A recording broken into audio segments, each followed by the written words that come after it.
Assalomu alaykum do'stlar. Bu videoda Inveyer savdo dasturi imkoniyatlari haqida, bu qanday ishlaydi, qaysi imkoniyatidan foydalanib qanday natija olishimiz mumkin, bu natijalar qanday ko'rinishda chiqariladi, sodda tilda rasmlar bilan tushuntirib, ko'rsatib beraman. Savdo dasturimizda uchta uch jihatini qamrab oladi savdo faoliyatini: mahsulot hisob-kitobini, mablag' hisob-kitobini, qarzdor haqdorlar, ya'ni buning ichiga mijozlar ham kiradi, xodimlar ham kiradi, mol yetkazib beruvchilar ham kiradi. Ana shular bilan avtomatik hisob-kitob. Dastur iloji boricha sodda qilingan. Mahsulot hisobida bir necha operatsiya bor. Kunni bo'ladigan mahsulot keldi va ketdi. Ana shu narsa kiritib borilishi kerak kunda. Mablag' hisobi, mablag' tushum bo'ldi va chiqim bo'ldi. Shuni kiritib borish kerak. Qarzdor haqdorlarda ham o'zining ma'lumotlari bor, ana shuni kiritib borish kerak. Qolgan narsalarni avtomat hisoblab beradi dastur. Mahsulot hisobida sotuvlarni kiritib borish kerak. Kirimni kiritib borish kerak. Mahsulot kirsa.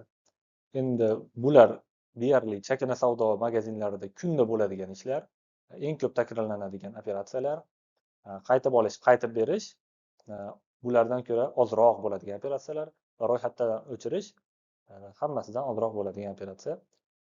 Bular bir-biriga o'xshaydi va transfer ham bir-biriga o'xshaydi. Bittasini o'rgangan, qolganlarini oson o'rganib oladi. Sababi bir-biriga o'xshash qolipda qilingan. Tuzilishlari o'xshaydi. Ya'ni bittasini o'rganib, ikkitasini o'rganib olgan odam qolgan barchasini bemalol tushunib ketadi. Demak, sotuvlarni kiritib borilsa, foyda hajmi aniq bo'ladi. Eng talabgor, eng ko'p sotilayotgan mahsulotlar aniq bo'ladi. Buni xohlovchilarga qo'shib beriladi. Fiskal chek chiqarish, QR kodli chek chiqarish ham mumkin. Bu kirimlarni, mana bu operatsiyalarni qiladigan bo'lsa, bu foydalar bu natijani qo'lga kiritadi. Bular qanday ko'rinishda ko'rinadi? Buni keyingi slaydlarda ko'ramiz. Transfer agar bir necha filiallari bo'lsa yoki omborxona bor, omborxonadan magazinlarga tarqaydigan bo'lsa yoki omborxonadan boshqa omborxonalarga tarqaydigan bo'lsa, mana shu transfer imkoniyati ham ishlaydi. Bitta omborxonadan mahsulotni chiqarib yuborsa, narigi yoqda qabul qilayotgan odam bitta tugma bilan qabul qilib oladi. Chiqarib yuborgan obyektdan qoldiqlar o'chiriladi, qoldiqlar ozayadi, narigi obyektda ko'payib qoladi, mahsulot qabul qilgan obyektda. Mana bu yerda mahsulot qoldig'i, biz zaxira hisoboti. Zaxiramizda mana qancha mahsulot bor, necha pullik mahsulot bor, buni ustiga qancha foyda qo'yilgan, necha foiz, necha xil mahsulot bor, assortiment ko'rishimiz mumkin. Bu yerda qaysi bo'lim, necha foiz sarmoyamiz qaysi bo'limda turibdi, buni ko'rishimiz mumkin. Ichimliklarda necha foiz, qancha summada, qancha foyda qo'yilgan, necha foiz foyda qo'yilgan ko'rishimiz mumkin. Bu bo'limlarni tadbirkorning o'zi, boshqaruvchisi, shu admini xohlagancha tuzib olishi mumkin. Istasa 2-3 ta bo'lim kiritsin, istasa 20 ta bo'lim kiritsin. Bu cheklov yo'q. Istalgan alfavitida istalgan nomni qo'yib olishi, mahsulotlarni ham istalgan bo'limiga biriktirib olishi mumkin.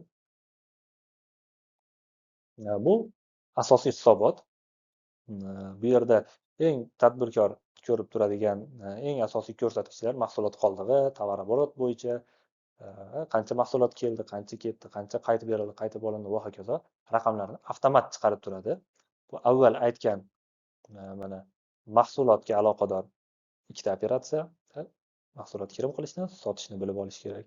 Mablag'ga aloqador ikkita operatsiya, mablag' tushumi, chiqimini bilib olish kerak. Ana shu operatsiyalarni vaqtida kiritib borilsa, bu yerda barcha raqamlar avtomat shakllanadi. Avtomat chiqarib beradi dastur. Bu yerda mana jami qarzdor haqdorlikni ko'rishimiz mumkin. Kassirlar, sotuvchilar bo'yicha hisob-kitobni ko'rishimiz mumkin. Qaysi sotuvchi qancha sotuv qildi, qancha hajmda. Qanchasi nasiyaga sotdi, qanchasi naqd pulga, qancha plastikka savdo qildi, qancha chegirma qildi. Shularning barchasini ko'rishimiz mumkin. Buni ham istasak bir kunlik ko'ramiz, istasak bir haftalik ko'ramiz, istasak bir oylik. Ixtiyoriy davr oralig'ini ko'rishimiz mumkin. Mana avvalgi oynamizda savdo dinamikasini ko'rib turishimiz mumkin. Qaysi kunlar ko'tarilyapti, qaysi kunlar pasayyapti. Qaysi harakatimizdan keyin savdo pasayib boryapti, qaysi harakatimizdan keyin savdo o'sib boryapti. Bu hammasini mana shu ko'rsatkichlarga qarab tahlil qilishimiz mumkin. Shunga qarab choralar ko'rishimiz mumkin.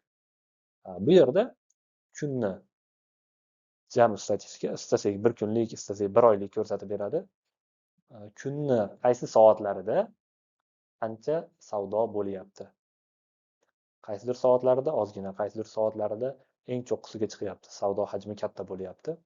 Ko'rishimiz mumkin. Shunga qarab kassirlarni taqsimlashimiz, smenalarni belgilashimiz mumkin.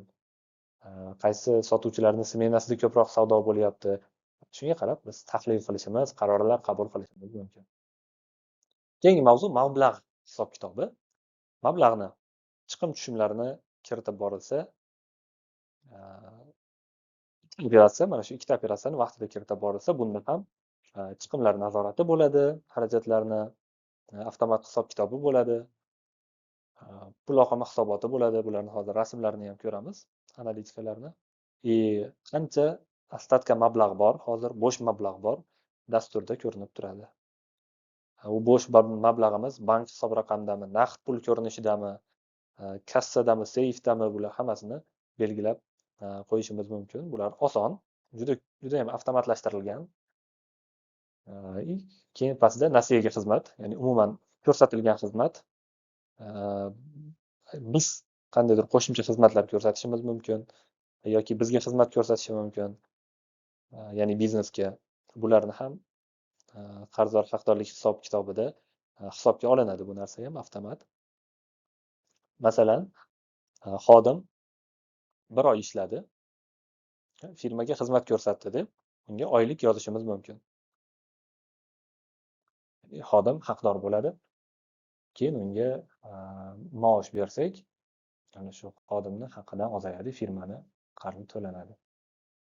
Mana bu yerda ko'rishimiz mumkin. Bu pul oqimi hisoboti, dinamika. Mana qaysi oyda daromad ko'proq bo'ldi, xarajat qancha bo'ldi, daromad qancha bo'ldi ko'rishimiz, o'syaptimi, cho'kyaptimi ko'rishimiz mumkin. Mana bu pastdagi yashil, bu farq. Ya'ni buni ikkalasini ayirmasi. 10 million so'm tushum bo'ldi, 7 million chiqim bo'ldi, 3 million farq. Ya'ni 3 million ortiqcha pul bo'ldi degan axborot, dinamikani ko'rishimiz mumkin. Bu yerda xarajatlar, chiqimlar, mahsulot sotib olishga qancha chiqim qildik, ish haqiga qancha xarajat, arendaga qancha va hokazo, kommunal to'lovga, barchasi mana shu yerda turadi. Mana bu jadvalni ochib ko'rishimiz mumkin, summalarini ustiga bossak ham ko'rinadi programmada. Buni ham bo'limlarini tadbirkorning o'ziga moslab olishi mumkin. Mana eng pastda farq, ya'ni naqd pul ko'rinishida qancha tushum bo'ldi, qancha chiqim bo'ldi va qancha farq qoldi.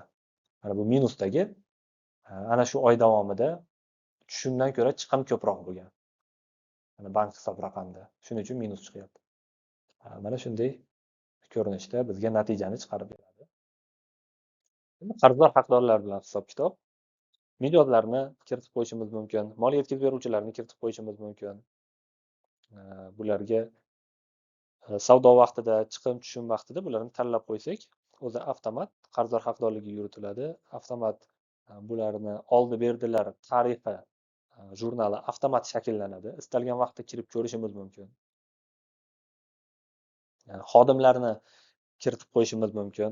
Buni ham istoriya turadi. Qancha xizmat ko'rsatgan, qancha ish haqi yozilgan, qancha ish haqini olgan, qancha qarzi bor, qancha haqqi bor, qancha shtraf, bonuslar va hokazo. Istoriya bizda turadi, avtomat hisob-kitob yuritiladi. Mana bu yerda kontaktlar ro'yxati mana shunday ko'rinishda ko'rinadi. Har birini qarzini, haqqini ko'rib turishimiz mumkin.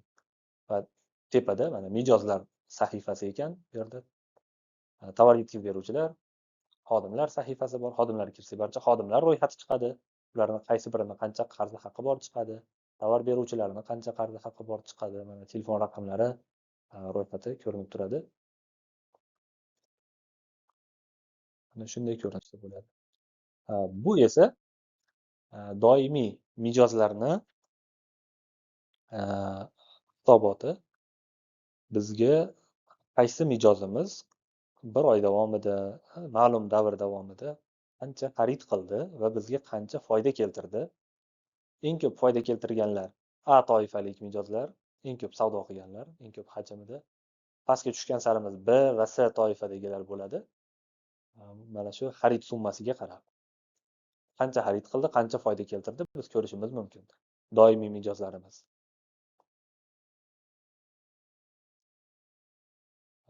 Shu keltirgan foydasiga qarab rag'batlantirishimiz, mukofotlashimiz mumkin.